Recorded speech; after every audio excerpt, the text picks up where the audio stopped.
कन्याकुमारीमधल्या ध्यानधारणेच्या अनुषंगानं पंतप्रधान मोदींनी आता एका वृत्तपत्रामध्ये लेख लिहिलेला आहे। 2047च्या विकसित भारतासाठी रिफॉर्म, परफॉर्म आणि ट्रान्सफॉर्मचं विजन या लेखातनं मांडलं गेलेलं आहे। 25 वर्ष राष्ट्रासाठी समर्पित करा असं आवाहन सुद्धा मोदींनी या आपल्या लेखाच्या माध्यमातून केलेलं आहे।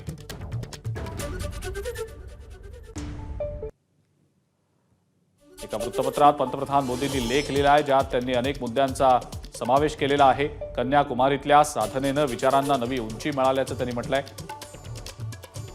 2047 पर्यंत विकसित भारताच्या संकल्प सिद्धीचं विजन आहे।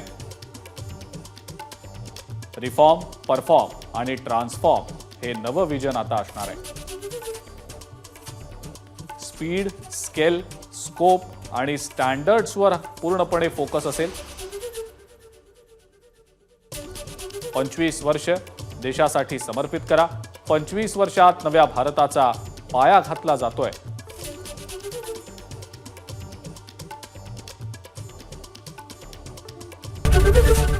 एबीपी माझा, उघडा डोळे बघा नीट।